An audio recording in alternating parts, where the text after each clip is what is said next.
بسم اللہ الرحمن الرحیم۔ شروع کرتا ہوں اللہ کے نام سے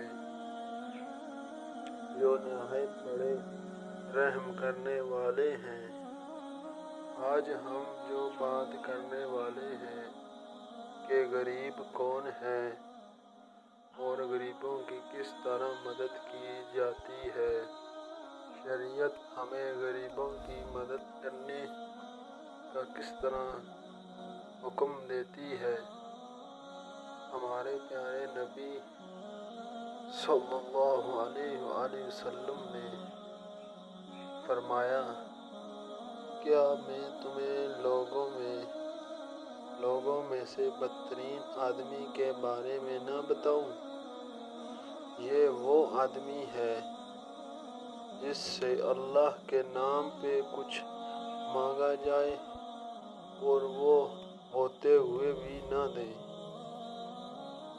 ایک اور جگہ رسول صلی اللہ علیہ وآلہ وسلم نے فرمایا کہ تم لوگ قیامت کے دن اکٹھے ہوگے، کہا جائے گا کہ امت کے غریب لوگ اور مسکین لوگ کہاں ہیں؟ رسول صلی اللہ علیہ وآلہ وسلم نے فرمایا کہ تم لوگ کھڑے ہوں گے تو ان لوگوں سے کہا جائے گا کہ تم لوگوں نے کیا عمل کیا؟ تو وہ لوگ کہیں گے کہ اے رب، جو آپ نے ہمیں آزمائش میں مبتلا کیا تو ہم نے صبر سے کام لیا، آپ نے حکومت دوسرے لوگوں کو دے دی تو ہم نے صبر کیا، تو اللہ فرمائے گا تم نے سچ کہا ہے۔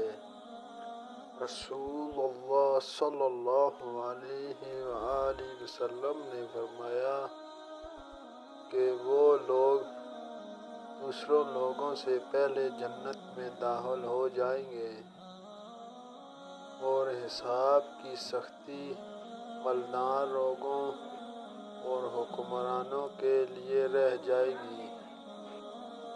اسی طرح ہمیں چاہیے کہ ہم ہر حال میں اللہ رب العزت کا شکر ادا کریں کہ اللہ رب العزت نے ہمیں جس حال میں رکھا ہے اسی حال میں خوش رہیں۔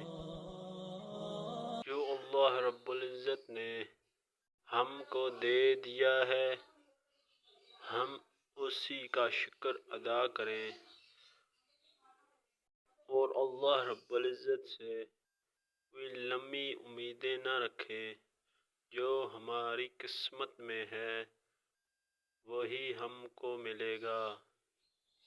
اللہ رب العزت ہمیں عمل کرنے کی توفیق عطا